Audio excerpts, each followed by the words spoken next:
In 1991, MTV released one of my favorite music videos to date. From the moment I saw the fire, the flames and that scary dude, I was in awe. But no! That wasn't the clip we discussed!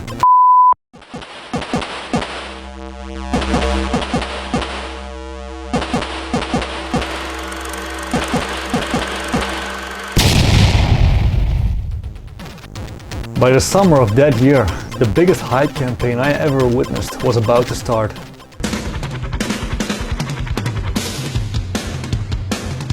The video had everything to make an 11-year-old boy wet his pants in anticipation. Loud, hard-rocking guitars, never before seen visual effects, a high dose of testosterone, and a very funny ending. Oh, and not to forget, cool haircuts. The song You Could Be Mine by Guns N' Roses, which was originally written for their debut album Appetite for Destruction, was just perfect. There are references to the band throughout the movie.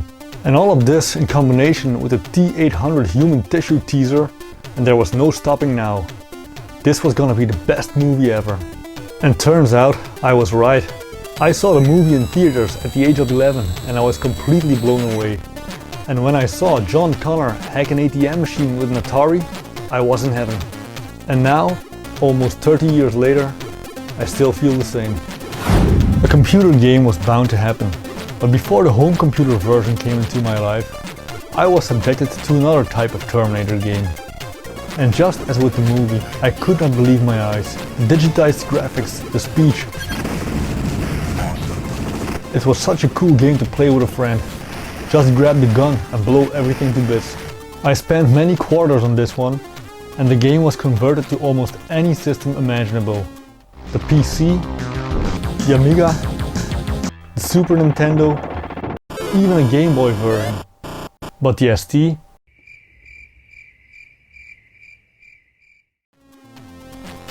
But was that it? Well, of course not.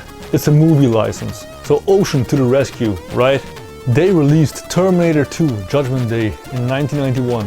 I first witnessed this game on my friend's PC, a 386 with no sound card, only DOS beeps, but I was still impressed, especially by the little cutscenes. A few months later, I finally got a hold of a copy for my ST, and when I booted the game, I was confronted with this.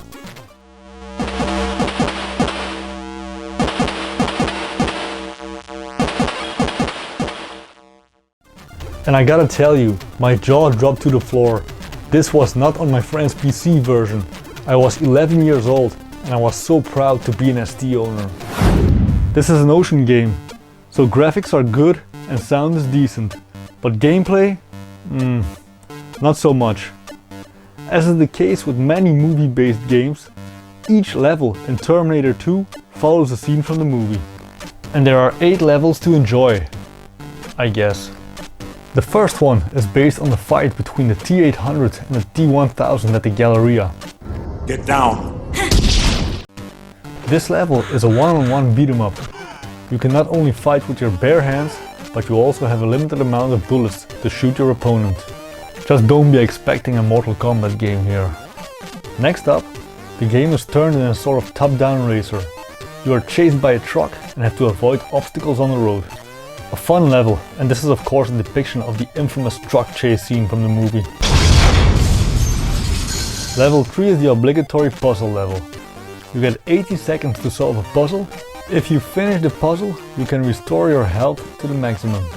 I really don't like these filler type of levels, but they are important to make it through.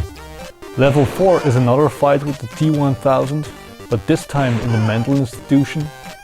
This is actually the same stuff as level 1, but with a higher difficulty. Now, I can't remember Arnie fighting the T-1000 in the movie over here, but I guess the developers were all out of gameplay IDs. Level 5 is yet another sliding puzzle level. Restore Arnie's vision for health points. Well, my guess is that the developers were confused here, because I remember a similar scene, but in the first Terminator film. Level 6 is an extremely simple run and gun level. Walk forward, avoid bullets and shoot either up, forward or down. I think this one is based on the shootout from the building, as Arnie holds the same gun. On to level number 7, we are reaching the end of the game. This is a harder level in which you are driving a van. You have to avoid traffic and try and shoot the chopper that is chasing you. Of course, based on the last spectacular chase scene with John and Sarah in the back of the van. And finally, the last level, and yes, you guessed it, another rehash of level 1, but this time with an orange background. The confrontation with the T-1000 in the steel mill. Such an amazing sequence in the movie turned over here into a mediocre beat 'em up on the ST monitor. So is Terminator 2 the game every fan could dream of? Well, of course not. It's nice to look at, but the gameplay lacks inspiration. It's one of those games in which you get one life, or else you would complete it in 15 minutes. So you better get used to looking at this pretty awesome game over screen. Still, it's the only Terminator game we got on the ST, and I have to admit, it's a bit of a guilty pleasure for me. I played it a lot as a kid, and I think it still has got a little bit of a cool factor to it. But I guess that's probably nostalgia. Now, as always, I like to end with one more game, and even though it's not Atari ST related, it's my personal favorite home computer game based on the Terminator franchise.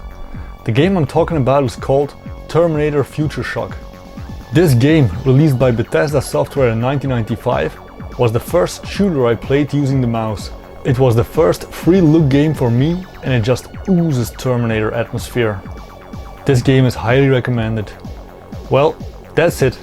Thank you all for watching, take care and stay Atari. Bye.